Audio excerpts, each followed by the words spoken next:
इरफान की शादी हुई कनाडा में, पाकिस्तान से आया है।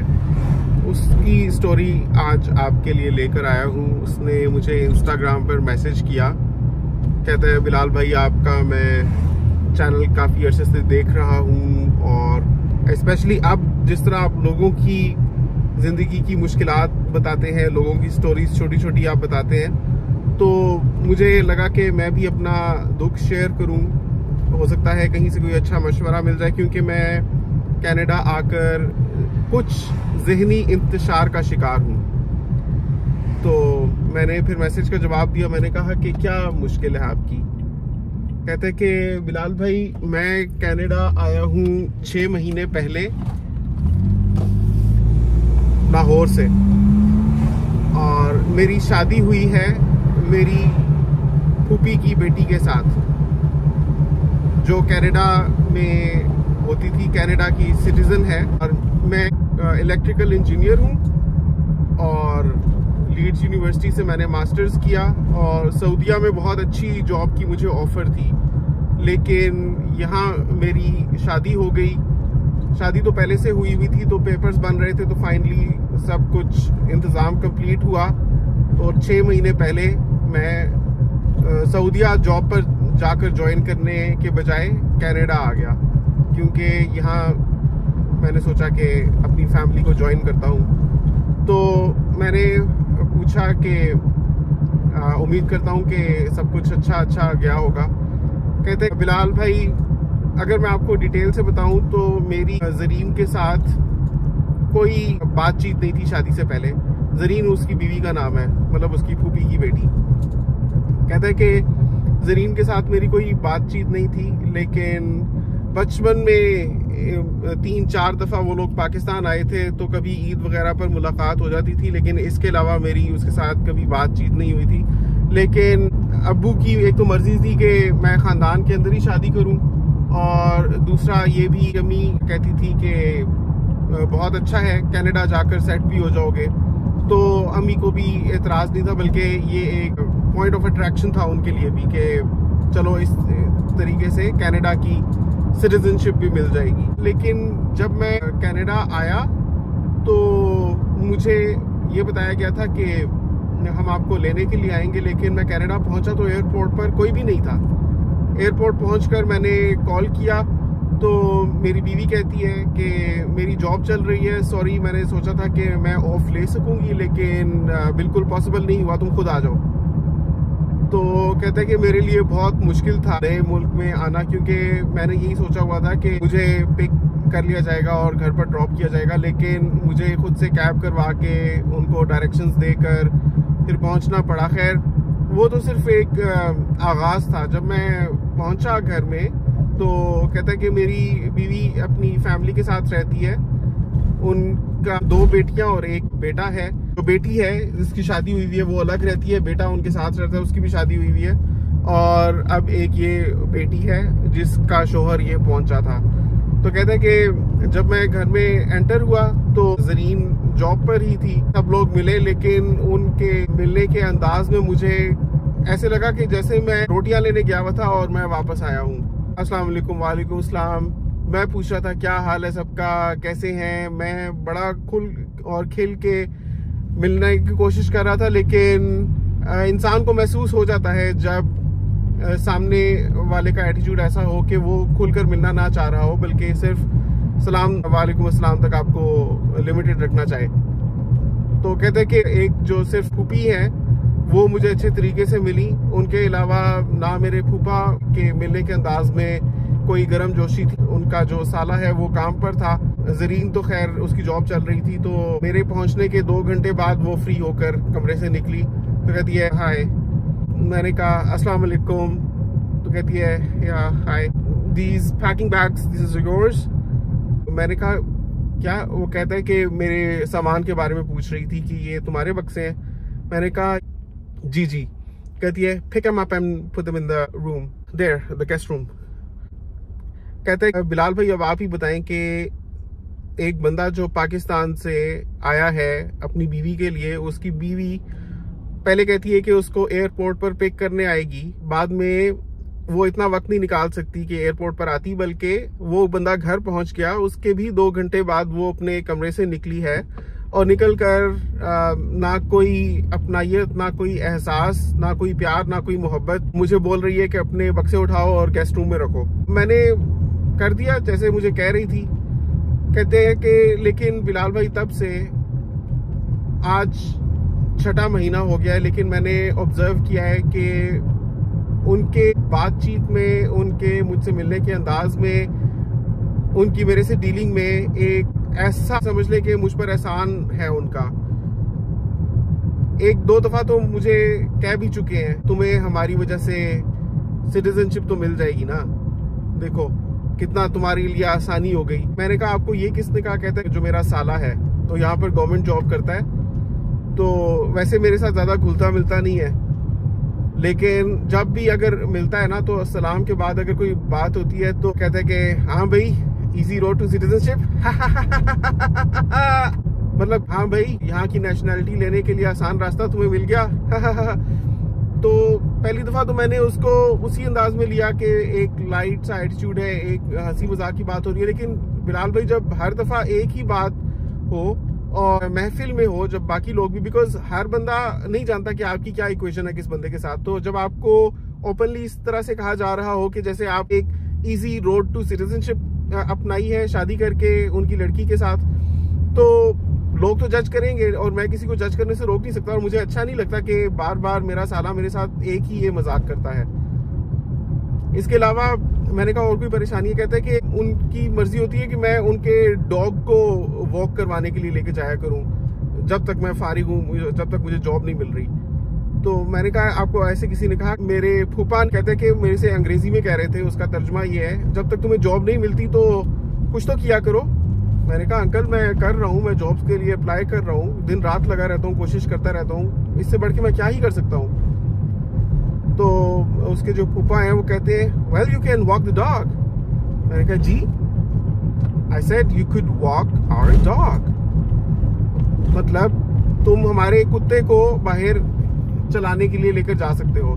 यहाँ पर नाजरीन ये होता है नए आने वालों को या जिनको यहाँ के कल्चर का अंदाजा नहीं हो, ये है कि लोगों ने पेट्स रखे होते हैं डॉग्स, तो उनको जाहिर है कि सारा दिन घर में तो नहीं रख सकते, बाहर भी लेकर जाना होता है। फिर एट द सेम टाइम हर कोई मसरूफ होता है, सबकी अपनी अपनी जॉब्स होती हैं, तो टाइम निकालना मुश्किल होता है। कभी वेदर बहुत एक्सट्रीम होता है, तो कहते हैं कि उनकी मर्जी ये थी कि उन्होंने जो डॉगी रखा हुआ है तो मैं जब तक घर पर हूँ तो उसको डेली बाहर लेकर जाया करूँ।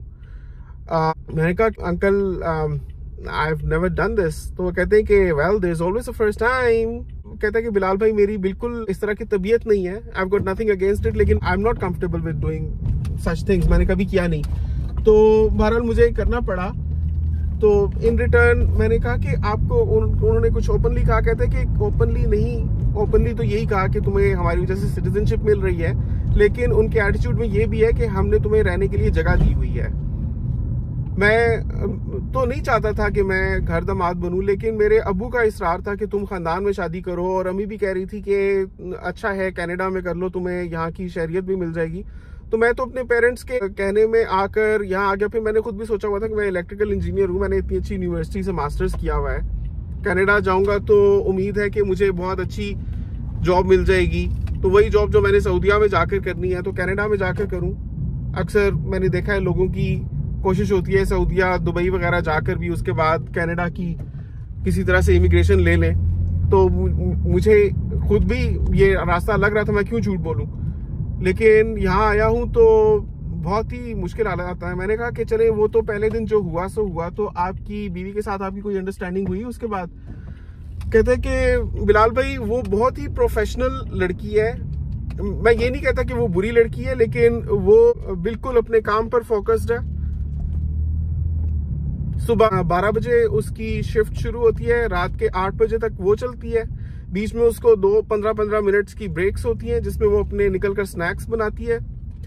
जब वो रात को 8 बजे फारिग होती है उसके बाद वो जिम जाती है, और जिम से वापस आती है तो वो कंप्यूटर पर 1-2 घंटे स्पेंड करके उसके बाद वो सो जाती है। मैंने कहा आप लोग इकट्ठा खाना खाते हैं? कहते हैं नहीं, 6 महीने हो गए हैं हमें, लेकिन सिर्फ वीकेंड पर भी संडे के अलावा मैं कभी उसके साथ बैठकर खाना नहीं खा पाया, क्योंकि वो बहुत मसरूफ होती है। वीकेंड्स पर सैटरडेज को उसने अपने फ्रेंड्स के साथ गेट टुगेदर्स रखे होते हैं, या वो कहीं कोई आउटडोर एक्टिविटी करने के लिए चली जाती है, कभी बाइकिंग के लिए चली जाती है, कभी उन्होंने कोई पिकनिक अरेंज की होती है किसी स्पॉट पर, वहां पर सब फ्रेंड्स मिलते हैं। मैंने कहा कि उन फ्रेंड्स में आपको भी लेकर जाती है साथ?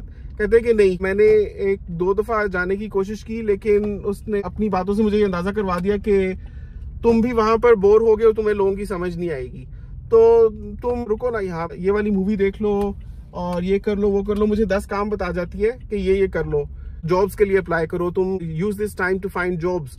तो उसकी ये कोशिश है मुझे बस जॉब मिल जाए और मैं उसमें वेस्टेड रहूं, और उसके अलावा उसकी मेरे साथ कोई अंडरस्टैंडिंग, जिसको बोलते हैं कि जज्बाती वाबस्तगी या किसी किस्म का अपनाइयत, वो अभी तक नहीं हुई। बस ये है कि जब वो फारिग होती है तो रात को हम इकट्ठे एक बेडरूम में होते हैं। उसके अलावा 8 बजे शिफ्ट खत्म होती है तो वो सुबह लेट उठती है, तो she gets up around 10 o'clock, और उसके बाद उसकी बड़ी एक अपनी डाइट रूटीन भी है, कोई कीटो डाइट फॉलो कर रही है, तो अपने जो खाने हैं वो भी उसके अलग ही होते हैं। उसके खाने मैं तो खा नहीं सकता, सिर्फ उसकी कोशिश होती है कि low carb, low fat, low sugar किस्म का खाना खाए। तो किसी तरीके से भी हमारी वो चीज जम नहीं पा रही, इकट्ठे हो नहीं पा रहे हम। मैंने कहा ये तो वाकई एक बहुत बड़ा फैक्ट है कि आपको कम से कम खाना तो इकट्ठा खाना चाहिए। ऐसी फैमिली जो इकट्ठे खाना भी नहीं खाती, तो उनके लिए तो बहुत ही मुश्किल है कि वो एक आपस में जज्बाती वाबस्तगी डेवलप कर सके या कोई उनमें अंडरस्टैंडिंग हो। तो कहते हैं कि बिलाल भाई मैं बहुत ज़्यादा परेशान हूँ। देखने वालों को लगता है, मेरे जो फ्रेंड्स हैं वो कहते हैं कि तुम्हारी तो लॉटरी लग गई है, तुम्हें बैठे बिठाए कनाडा की सिटीजनशिप मिल गई है, तुम इतने अच्छे घर में जाकर रह रहे हो, गाड़ी देखो तुम्हारी, और जॉब भी मिल जाएगी, तो हमें देखो हम अभी जॉब्स ढूंढ रहे हैं ये वो। लेकिन बिलाल भाई मुझे पता है कि जहाँ मैं आया हूँ वहाँ किसी को मेरी कदर नहीं है। I am more like a fill in the blank, जो वो लोग काफ़ी अरसे से ढूंढ रहे थे अपनी बेटी के लिए रिश्ता, तो बिल आखिर उनको लगा कि अब वो वक्त आ गया कि हमें कुछ जल्दी डिसीजन ले लेना चाहिए, बिकॉज वक्त बहुत हो गया है। तो इस वजह से उन्होंने, मुझे लगता है कि मेरे साथ शादी की। मैंने कहा कि आपकी बीवी आपसे उम्र में छोटी है, would you mind telling me your age? कहते हैं कि मेरी एज इस वक्त 32 ईयर्स है और मेरी वाइफ की एज है 38 ईयर्स। कहते हैं कि पॉसिबली उनको लगा कि मैं कोई डिसीजन ले लेना चाहिए, इस वजह से उन्होंने मुझे चुन लिया, वरना इसके अलावा कोई रीजन नहीं था। तो मुझे बताएं कि in this situation where I feel disconnected from the people in my home, और ऑल्सो मुझे लगता है कि अगर मुझे इस तरह प्लेट में सर्व होकर नेशनैलिटी ना मिलती या कनाडा ना भी आता, तब भी मैं अपनी जिंदगी में बहुत खुश रहता। चाहे मैं पाकिस्तान में होता, चाहे मैं सऊदी होता, कहीं भी होता, मैं अच्छा भला लायक हूँ। मेरा GPA 3.7 है 4 में से। मेरा मास्टर्स में भी बहुत अच्छा ग्रेड था और मुझे जॉब की ऑफर हुई थी जिसको मैं छोड़कर कनाडा आ गया अपनी शादी की वजह से। तो I could have done a lot of things on my own, मुझे तो जरूरत ही नहीं थी किसी सहारे की। मैंने कहा कि इरफान देखो, जो हुआ सो हुआ। अब आप सुने कि मैंने उसको बताया क्या। मैंने कहा कि जो हुआ सो हुआ, लेट बायगोन्स बी बायगोन्स, जो हो गया अब तुम्हारे नसीब में था। अल्लाह ताला ने जिसके साथ लिखा होता है उसी के साथ होता है। As long as your wife is not a bad person, she does not make you feel down. कोई दूसरा तीसरा जो भी बोलता है वो एक अलग बात है, लेकिन at the end of the day या in the long run या in the grand scheme of things it's you two. तो अगर तुम्हें लगता है कि तुम्हारी उसके साथ compatibility है तो bear with her, और अगर नहीं भी है तब भी bear with the situation, क्योंकि देखो तुम्हें यहाँ की सिटीजनशिप मिल जाएगी या मिल गई होगी। तुम यहाँ अपने आप को डिवेलप करो, सबसे पहली बात है। अच्छी जॉब ढूंढो। एक बार तुम्हें जब जॉब मिल जाएगी ना, तो इतना वक्त ही तुम्हारे पास नहीं होगा इन लोगों के साथ स्पेंड करने में, तुम्हारा अपना ध्यान भी उस तरफ लग जाएगा। ये उम्र का फर्क, ये कल्चर का फर्क, ये पहले सोचने वाली बातें थी। अब तो शादी हो गई, अब इधर आ गए हो, तो अब अपने आप को यहाँ पर इस्टेब्लिश करने की कोशिश करो। और एक बात ध्यान में रखो, हो सकता है कि तुम्हारी ये शादी चले, हो सकता है ये शादी ना चले। Hope for the best but prepare for the worst. और वर्स्ट के लिए तुम उसी तरह से प्रिपेयर कर सकते हो कि अपने आप को यहाँ आकर इस्टेब्लिश करने की कोशिश करो। एज एन इंजीनियर आए हो, तुम्हारा एकेडमिक रिकॉर्ड बहुत अच्छा है, तुमने मास्टर्स भी किया हुआ है। यहाँ आकर प्रोफेशनल इंजीनियरिंग का लाइसेंस ले लो, PMP कर लो, प्रोजेक्ट मैनेजमेंट प्रोफेशनल। उसके अलावा और कोई सर्टिफिकेशंस, अभी कोई सर्टिफिकेशंस यहाँ पर काफ़ी मानी जाती हैं। ये इनके सेट क्राइटेरिया होते हैं कि अगर किसी ने ये किया हुआ है तो उसमें सर्टेन लेवल ऑफ कॉम्पिटेंस तो है ही, तो they speak for you on your behalf जिस भी जॉब के लिए अप्लाई करते हो। तो तुम्हें बहुत अच्छी 6 फिगर जॉब मिल सकती है, इससे ऊपर भी जॉब मिल सकती है। तो हासिल करने की कोशिश करो, अपना यहाँ पर एक्सपीरियंस बिल्ड करो, यहाँ पर अपना नेटवर्क डेवलप करो, अपने कॉन्टैक्ट्स बनाओ, घूमो फिरो, देखो, एंजॉय करो जिंदगी को। अगर तुम्हें कोई नहीं लिफ्ट करा रहा ना, just take that time for yourself और अपनी एक खुद में एक दुनिया बना लो। मतलब you should be sufficient for yourself. अगर कहीं से तुम्हें नहीं भी लिफ्ट मिल रही, ऐसे हो जाओ कि तुम्हें उनके घर में ना रहना पड़े। सबसे पहली बात है कि ये जो घर दामाद बनकर तुम रह रहे हो उनके साथ, गुड फॉर टाइम बीइंग, लेकिन कोशिश करो कि इंडिपेंडेंट हो। वहां से निकल कर तुम खुद का अपने लिए घर ढूंढो, उसमें जाकर रहो और अपनी बीवी को अपने साथ में रखो, तो you will start to feel better about yourself. तुम्हारी सेल्फ एस्टीम इससे इम्प्रूव होगी। और नेगेटिविटी जो तुम फील कर रहे हो, ये लोगों की बातें तुम्हें इस वजह से सुननी पड़ती हैं, उनके रवैये इस वजह से देखने पड़ते हैं, because you are constantly surrounded by them. तो जब तुम्हारी अपनी खुद की ली हुई जगह होगी, चाहे किराए पर है या जैसे भी है, तो उसमें तुम्हारे पास ऑटोनोमी होगी, रूल्स तुम्हारे होंगे, स्पेस तुम्हारी होगी और बात तुम्हारी चलेगी, तो कोई तुम्हें सुना कर नहीं चला जाएगा। तो उस तरफ अपना ध्यान लगाओ। अब अगर तुम यहाँ से अपने कदम निकाल कर बैक फुट पर जाते हो ना, तो एक बहुत जिंदगी के साथ ये ट्रॉमा है जो लास्ट करता है। तो कोशिश करो, जहां आ गए हो वहां बहुत लोग आना चाहते हैं। अल्लाह ने तुम्हें अगर यहाँ पहुंचा दिए तो बस खुद को अब यहाँ से आगे लेकर चलो और फिलहाल सब्र करो और बस चुप करो। कोई अगर कुछ तुम्हें बोलता है, आगे से स्नैप करने की जरूरत नहीं है, किसी को सुनाने की जरूरत नहीं है, किसी को शट अप कॉल देने की भी जरूरत नहीं है। जस्ट खामोशी से अपने हदफ पर ध्यान दो, अपने गोल पर फोकस करो और नमाज पढ़ा करो, सब्र करो और बस चुपचाप एक्सेल करने की कोशिश करो। नाज़रीन, मेरा तो यही मशवरा है इरफान के लिए। आप क्या कहना चाहेंगे? अगर आपके पास कुछ बेहतर मशवरा है उसको देने के लिए तो जरूर अपनी राय से आगाह करें। उम्मीद करता हूँ आपको आज की वीडियो पसंद आई होगी। नेक्स्ट वीडियो तक के लिए इजाजत चाहता हूँ। अपना बहुत ख्याल रखिएगा। मेरी तरफ से सबको ईद मुबारक। अल्लाह हाफिज।